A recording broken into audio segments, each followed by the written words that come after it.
bibliothécaires. Si vous voulez un peu de surnaturel, vous êtes sur la bonne vidéo. Surtout, n'oubliez pas de vous abonner, cliquez sur la cloche et laissez un petit like sur la vidéo. Ça fait toujours plaisir. Et maintenant, ouvrez bien vos oreilles. Bonjour mes chers amis bibliothécaires. J'espère que vous allez bien.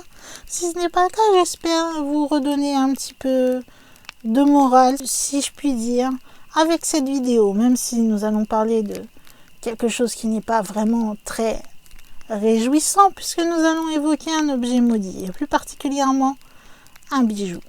Mais tout d'abord, avant de commencer, je vous invite à vous installer confortablement dans votre fauteuil. Vous n'êtes pas obligé de regarder la vidéo, vous pouvez juste m'écouter raconter l'histoire de cet objet maudit. Et vous pouvez aussi prendre une petite boisson et quelques petites choses à grignoter si vous en avez envie. Comme je dis d'habitude, c'est vous qui voyez comment vous voulez gérer cela. Si vous êtes prêts, nous pouvons commencer la vidéo. Alors je sais que j'avais déjà publié une vidéo sur l'objet dont je vais vous parler.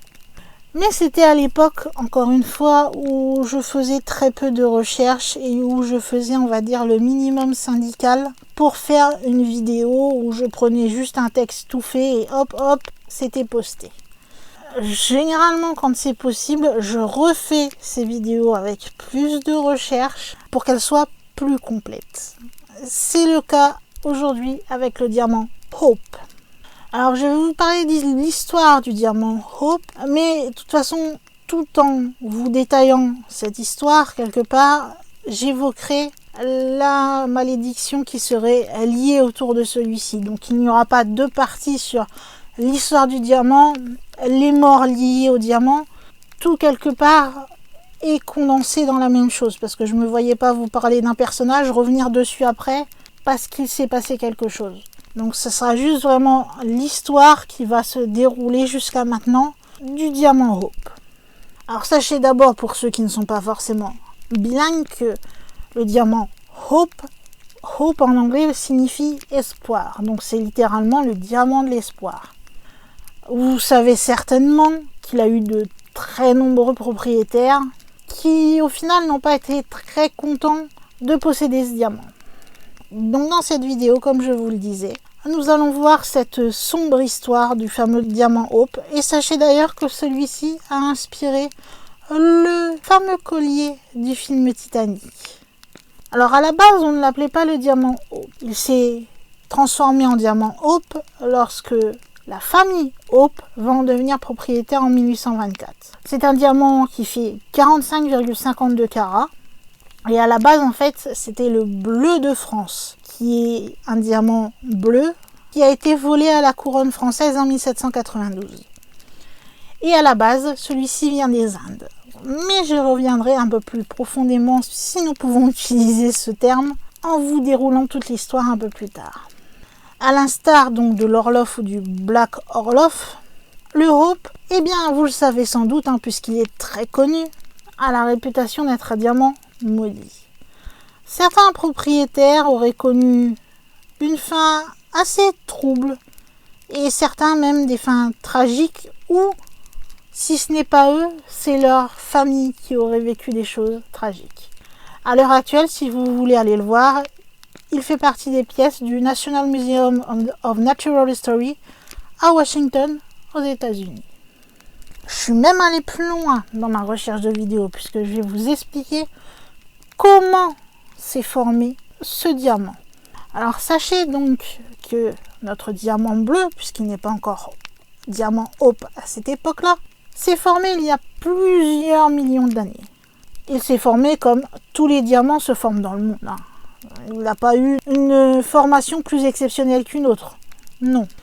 Au final, un diamant, c'est plusieurs atomes de carbone qui sont purs, et à cause de la chaleur et de la pression qui sera ressentie au cœur du manteau terrestre supérieur, eh bien ceux-ci vont se solidifier et former une pierre, donc qui deviendra un diamant.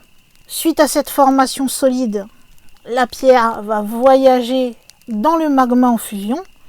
Donc le magma en fusion, vous vous doutez qu'il y a volcan derrière. Et grâce à une éruption, eh bien cet amas solide va être expulsé et se retrouver à la surface de la Terre. J'essaie d'employer des mots assez simples, donc j'espère que jusque-là vous me suivez. Il arrive quelquefois que certains chocs ou impacts cassent la pierre, ce qui explique en fait pourquoi c'est assez rare que vous puissiez trouver un diamant très gros. Et quand je dis très gros, vous imaginez pas non plus un diamant qui fait mon poing, ou enfin voilà. Sachez que le diamant, donc le diamant bleu, pour l'instant, est considéré parmi justement ce qu'on appelle les gros diamants. Et c'est justement un diamant qui est rare, puisque généralement, comme je vous le disais, ils se cassent et sont plus petits. En ce qui concerne le diamant bleu en lui-même, au niveau de sa couleur, il est d'un bleu qui est tellement exceptionnel que apparemment de nombreux scientifiques se sont penchés sur ses propriétés. On va découvrir en 1960 en Afrique du Sud que ce diamant devient rouge lorsqu'on l'expose à une lumière ultraviolette. Alors les scientifiques après vont tester d'autres diamants bleus pour comprendre si c'est vraiment un phénomène qui est juste du fait du diamant bleu, enfin des diamants de couleur bleue de façon générale si vous voulez, ou si c'est vraiment une propriété plus précisément qu'on peut juste donner à ce diamant-là en particulier. Eh bien, nous vont découvrir que non, que tous les diamants bleus au final sont phosphorescents après un contact avec la lumière ultraviolette. Donc, il n'a pas une propriété particulière, c'est juste un diamant comme les autres. Juste, il a eu moins d'impact et moins de choc, donc il a pu rester plus gros que les autres. La seule petite différence, c'est que avec tous les diamants bleus qui ont été testés, il n'y en a aucun qui a donné une lumière aussi rouge que celle que l'on a vue sur le diamant bleu trouvé en Inde. Sachez d'ailleurs que la durée de phosphorescence de celui-ci atteint presque 1 minute. Et apparemment, selon les scientifiques, c'est un phénomène qui est assez rare.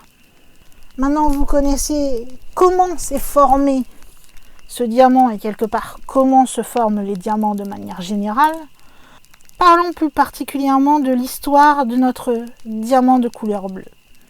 Alors au tout début, c'est le prince Ivan Kanitovski qui est un des tout premiers propriétaires du diamant. Et cela juste après Jacques Collet. Kanitovski va être tué dans une révolte par les révolutionnaires russes au milieu des années 1600. Ce diamant sera rapporté en France par Jean-Baptiste Tavernier. Celui-ci le vendra à Louis XIV. Et c'est là que la légende du diamant va commencer à être lancée. Des rumeurs disent que la pierre aurait été volée sur une statue de la déesse Sita, donc déesse hindoue. Il y avait une deuxième histoire, mais cette histoire, je peux vous dire qu'elle est la bonne entre guillemets, puisque on a retracé en 2007 l'histoire du diamant bleu, et c'est François Farge du Muséum national d'histoire naturelle de Paris qui s'en est chargé avec d'autres scientifiques. Et il se trouve que la véritable histoire du diamant bleu, c'est que celui-ci aurait été acheté donc par Jean-Baptiste Tavernier dans un immense marché aux diamants à Golconde en Inde, lorsque lui s'est rendu en Inde à une époque où l'Inde était un empire moghol. Les chercheurs ont même réussi à découvrir où se trouvait la mine d'où est venu ce diamant. Et cette mine se situe dans le nord de l'actuel Andhra Pradesh. Donc finalement, ce qui était seulement une hypothèse de départ en 2007, eh bien, devient prouvé que c'est cette histoire qui est la bonne grâce aux archives mogholes d'Hyderabad. Ainsi, plusieurs rumeurs veulent que ce fameux diamant soit maudit et qu'il tue les personnes qui entrent en sa possession. Ainsi, notre cher voyageur Jean-Baptiste Tavernier serait mort, dévoré par des bêtes sauvages. Mais avant, il aurait été ruiné. Mais ce n'est qu'une rumeur. Parce qu'en réalité, Tavernier est simplement mort de vieillesse à Moscou à 84 ans. Louis XIV, lorsqu'il va recevoir la pierre, va la faire tailler. Et elle va passer de 112,5 carats à 67,5 carats.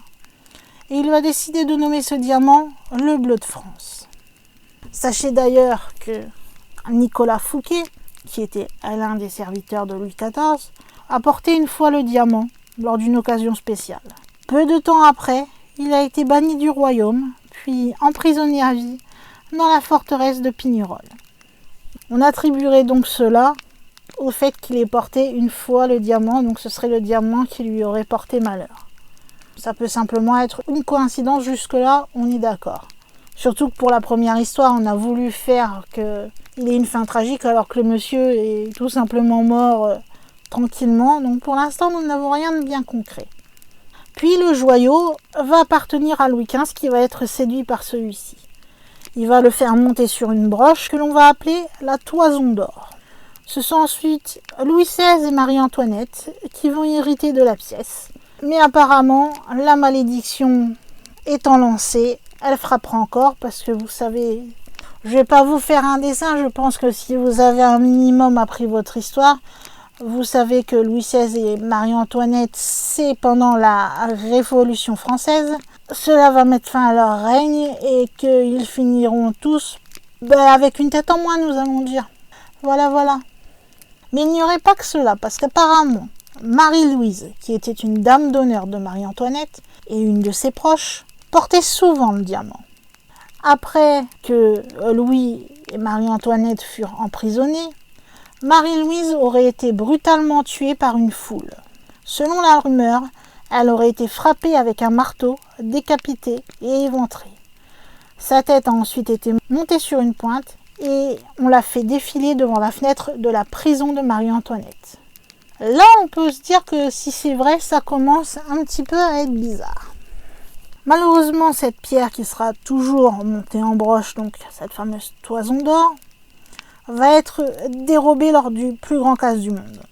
C'est tout simplement, on a fait un pillage à l'hôtel du garde-meuble qui se trouvait place de la Concorde entre le 11 et le 16 septembre 1792. À partir de cette date, nous n'avons plus aucune trace du diamant. Apparemment, celui-ci et les voleurs qui possèdent le diamant vont quitter la France pour l'Angleterre. La pierre y sera retaillée pour être plus facilement vendue et on va perdre sa trace jusqu'en 1812. Ce qui est bizarre, c'est que c'est exactement 20 ans et 2 jours après le vol. Et sachez que pour que le vol soit prescrit, il fallait attendre 20 ans. Ils ont été malins, ils l'ont planqué en attendant.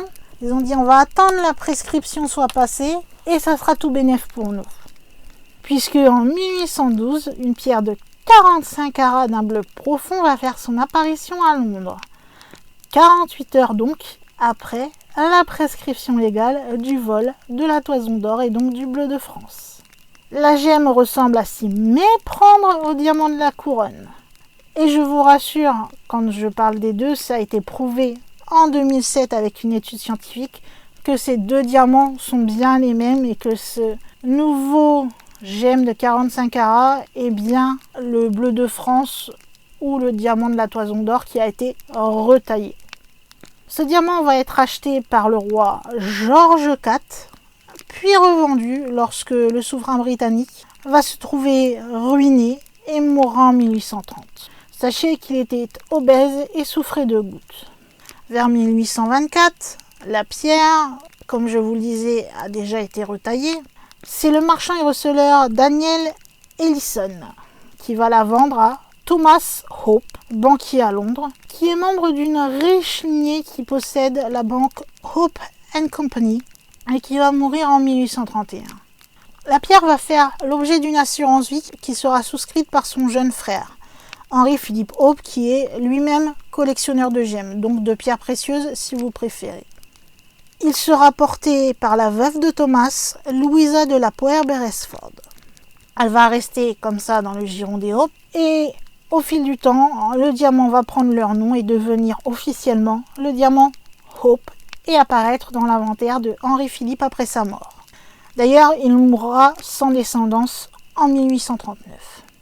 C'est le fils aîné de Thomas Hope, Henry Thomas Hope, né en 1807 et meurt en 1862, qui va alors en hériter. Il va faire exposer la pierre à Londres en 1851 pendant la Grande Exposition, puis à Paris durant l'exposition de 1855. En 1861, sa fille adoptive Henrietta et sa seule héritière va se marier avec un certain Henry Pelham Clinton, qui était déjà père d'un garçon. Cependant, Henrietta a peur que son beau-fils n'ait la petite idée de dilapider la fortune familiale. Alors elle va décider de faire un trust pour pouvoir transmettre la pierre à son propre petit-fils, Henry Francis Hope Pelham Clinton. Celui-ci va en hériter en 1887 sous la forme d'une assurance vie. C'est-à-dire, si vous voulez, qu'il ne peut pas vendre la pierre. S'il le fait et qu'il veut s'en séparer, ce ne sera qu'avec une autorisation du tribunal et du Board of Trust. Sinon, il est obligé de rester avec. Le problème, c'est qu'à cette époque, le petit-fils Henry Francis vit bien au-dessus de ses moyens. Et il va causer la banqueroute de sa famille en 1897. Sa femme, une actrice May Yohe, va subvenir alors à leurs besoins. Et cela le temps que le tribunal, puisqu'il en a fait la demande au vu de la situation financière de la famille, pour vendre la pierre, pour régler ses dettes, tout simplement. Il fait cette demande en 1901 au tribunal donc et au Board of Trust. Mais pendant ce temps-là, elle est partie avec un autre homme pour les États-Unis. Henry Francis Hope va réussir à revendre la pierre en 1902 au bijoutier londonien Adolph Well. Celui-ci va la revendre à un courtier américain du nom de Simon Frankel pour 250 000 $. Une jolie petite somme. Simon Frankel est un courtier américain qui va s'emparer sans problème de ce diamant. L'argent dépensé pour l'avoir, ça lui a pas posé de problème. Mais le malheur semble suivre cette jolie pierre bleue. Car Simon Frankel, après avoir acquis le Hope, va se retrouver ruiné. Il va devoir vendre le joyau à un prix totalement dérisoire à un certain S. Habib, qui était marchand et collectionneur, et cela en 1908. Et dites-vous qu'au moment où il la vend, ça faisait déjà 7 ans qu'il essayait de s'en défaire. À peine un an après son acquisition donc par M. Habib, celui-ci va se séparer du Hope en 1909. C'est le joaillier français Rosenau qui va l'acquérir et la revendre à son tour dans la foulée à Pierre Cartier. Et oui, le célèbre Pierre Cartier. Donc au XXe siècle, ce sera d'abord Pierre Cartier, qui est le fils du célèbre joaillier Alfred Cartier, qui va s'occuper de la revente de ce diamant. Et il va le revendre 300 000 $ à Evelyn Walsh McLean. Avec toutes les histoires qui suivent le diamant, les ruines, etc. apportées par celle-ci, la rumeur de certaines morts de la Révolution, etc. qui auraient été causées par le diamant, eh bien la presse de l'époque, qui a fait déjà ses petites recherches sur le sujet, va très vite qualifier le Hope de diamant maudit. À cette époque, où il va revendre donc ce diamant à Evelyn Walsh, la maison Cartier vient seulement d'ouvrir une succursale à New York. Alors, ils espèrent pouvoir vendre ce diamant à une riche cliente américaine. Et comme vous avez compris, c'est une milliardaire, Evelyn Walsh McLean, qui est mariée à Ned McLean, propriétaire du Washington Post, donc voilà, pas n'importe qui quand même, qui va acheter ce diamant. Cartier va d'ailleurs être prêt à tout pour vendre le Hope à ce couple. Il va monter la pierre sur un collier et il va le laisser quelques jours à la disposition donc de la jeune femme. Et il est convaincu que une fois qu'elle l'aura essayé comme ça pendant quelques jours, elle ne pourra plus s'en séparer. Eh bien, c'est pari gagné pour lui. Et les deux parties vont s'entendre pour fixer un prix définitif à 180 000 $. C'est à peu près 7,7 millions de $ aujourd'hui. Pierre Cartier va quand même ajouter une clause au contrat, puisque la presse ayant fait son chemin, Evelyn Walsh McLean a entendu parler du possible fait que ce diamant soit maudit. Donc Cartier veut apaiser les craintes et les aider à acheter le diamant. Donc il va ajouter que, en petite clause, qu'il accepte d'échanger ce diamant contre des bijoux d'une valeur équivalente si jamais Evelyn ou son mari décèdent dans les 6 mois après l'achat du diamant. Alors, vous vous dites qu'elle a été séduite lorsqu'elle a porté autour de son cou ce joli collier et qu'elle a voulu se l'acheter pour elle, mais que nenni! En fait, apparemment, cette jeune femme était assez excentrique sur les bords et elle n'a rien trouvé de mieux que d'attacher tout simplement ce joli collier à 7,7 millions de dollars donc actuel au collier de son chien. Et il s'amusait à jouer à Find the Hope avec les invités. Comme vous vous doutez par rapport au nom Find the Hope, le but du jeu c'était de retrouver le chien et de retrouver donc le diamant qui était accroché au cou du chien. Des moments elle acceptait même de l'enlever du chien pour jouer à Find the Hope et elle pouvait décider de cacher celui-ci dans les buissons ou à moitié l'enterrer, bref comme une simple pierre banale. On n'a pas vraiment la même notion des choses, mais bon. Alors certes, elle a cette petite clause sur son contrat, mais elle est tout de même pas rassurée, notre chère Evelyn. Donc du coup, même si elle s'amuse avec, elle va quand même décider de faire bénir la pierre, en espérant chasser les mauvais esprits de celui-ci. Mais malgré tout ce qu'elle a fait, donc malgré la clause sur le contrat, malgré bénir la pierre, eh bien apparemment la malédiction aurait continué sa marche puisque en 1919, son fils de 9 ans va mourir renversé par une voiture. Pourquoi on pense que le Hope est lié à cet accident? Eh bien tout simplement parce que celui-ci est retrouvé intact dans la poche de la veste du petit garçon. Puis son mari, à la suite de la perte de son fils, va devenir alcoolique et va la quitter. Quelques années plus tard, c'est sa fille de 25 ans qui va mourir d'une overdose. Ensuite, elle-même va être ruinée et internée dans un hôpital psychiatrique où elle mourra à l'âge de 60 ans en 1947. Après sa disparition, le diamant va être possédé par Harry Winston. De 1949 à 1953, ce diamant va sillonner l'Amérique dans le cadre d'une exposition du nom de The Court of Jewel. En 1958, le joaillier va alors décider de l'offrir au Musée national d'histoire naturelle de la Smithsonian Institute à Washington. Pour que le transport de la pierre soit le plus discret et le plus sûr possible, Winston va l'envoyer au Smithsonian tout simplement par la poste. Il va tout simplement utiliser un petit colis enveloppé de papier craft. Il arrive à destination, le Smithsonian l'a bien eu et a pu l'exposer. Aussi simple que ça. Si jamais ils avaient su ce qui était dans cette enveloppe, wow je pense que certains ont dû se mordre les doigts en sachant cette histoire. À l'heure actuelle, le diamant Hope reste le plus gros diamant bleu qui a été jamais découvert. On peut toujours, comme je vous le disais en introduction, aller le voir au Smithsonian Institution à Washington, où il a une pièce qui lui est totalement réservée. C'est d'ailleurs le deuxième objet d'art qui est le plus admiré dans le monde. Il y a environ 6 millions de visiteurs par an qui viennent le regarder. Le premier, je pense que l'on peut dire Cocorico, puisque vous vous doutez que l'objet d'art le plus admiré, il est de chez nous, même si c'est Leonardo da Vinci, donc Léonard de Vinci qui l'a peint, mais il est chez nous au Louvre et c'est donc la Joconde avec 8 millions de visiteurs par an. La malédiction semble s'être arrêtée là, puisque depuis que le diamant est au musée, eh bien, il semble s'être assagi. Il n'y a eu aucune dette pour le musée, aucune mort tragique n'a été à déplorer par sa faute, et aucun des millions de visiteurs qui sont venus le voir ne s'en est plaint. Est-ce que le halo de malheur qui a entouré le diamant Hope s'est tout simplement dissipé?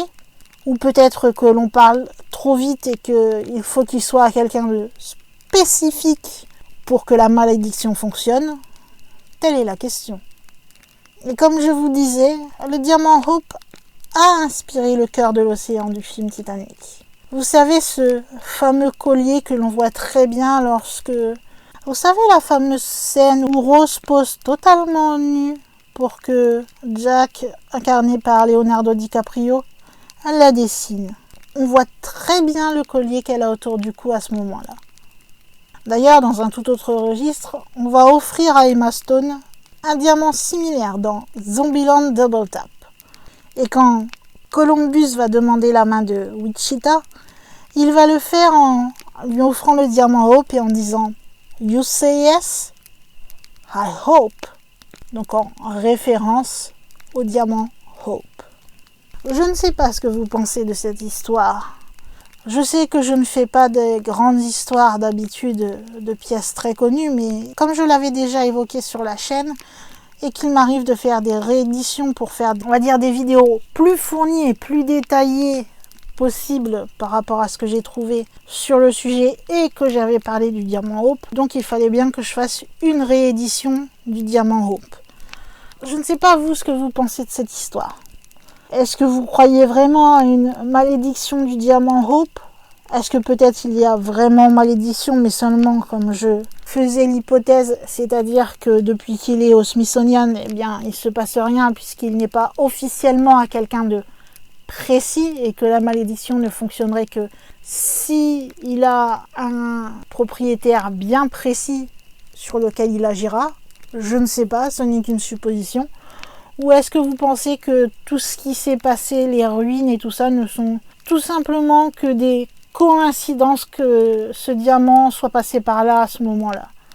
Au final, apparemment, il aurait été responsable de 10 morts. Bien souvent, c'est surtout la ruine dont il a été responsable également. Nous savons déjà qu'une des morts possibles n'était qu'une rumeur, c'est celle du tout premier, c'est-à-dire Jean-Baptiste Tavernier.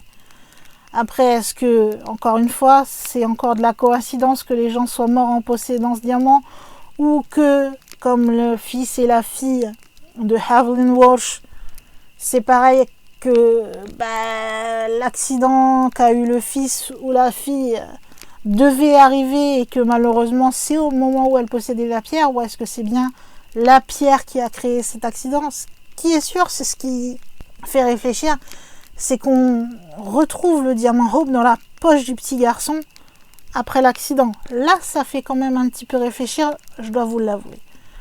Moi, je ne sais pas trop quoi penser sur cette affaire, s'il y a vraiment une malédiction ou si ce ne sont que des coïncidences. Mais j'avoue que quand même, ça fait quand même un beau petit tas de coïncidences bien malheureuses et que si on me proposait de l'avoir, par méfiance, je préférerais pas non devenir propriétaire du diamant Hope. Je sais pas vous, est-ce que ça vous intéresserait de tester? Dites-le moi en commentaire. En tout cas, j'espère que vous aurez apprécié cette vidéo, que vous avez peut-être découvert des petites choses, je ne sais pas, hein, même si cette histoire est très très connue et je m'en excuse encore. Ne m'en voulez pas. Je serais contente si vous aurez appris au moins 2-3 petites choses, ça serait déjà pas mal. En tout cas, pour me dire tout ça, vous savez que vous avez les commentaires qui se trouvent sous la vidéo pour me dire tout ce que vous pensez et répondre à la question donc que je vous posais juste avant. Vous pouvez aussi me mettre un petit pouce en l'air pour me montrer que vous avez apprécié la vidéo. Ça c'est pareil, que ce soit commentaire ou like, ça fait toujours du bien pour le référencement YouTube, on va pas se mentir. En plus de moi me faire chaud au cœur de voir que mes recherches et que ma vidéo vous ont plu. Ensuite, vous savez que si vous avez regardé cette vidéo et que vous aimez ce genre justement de vidéos sur le paranormal et surnaturel de façon un peu globale, eh bien, si vous voulez en voir d'autres, vous pouvez tout simplement aller sous la vidéo et cliquer sur le petit bouton rouge où il y a marqué s'abonner et vous serez les bienvenus dans ma grande bibliothèque. Et vous savez, vous connaissez à force, pour terminer, vous pouvez partager cette vidéo partout où vous le voulez, réseaux sociaux, mail, parler à des amis. Vous, comme d'habitude, c'est vous qui gérez, je vous fais confiance là-dessus.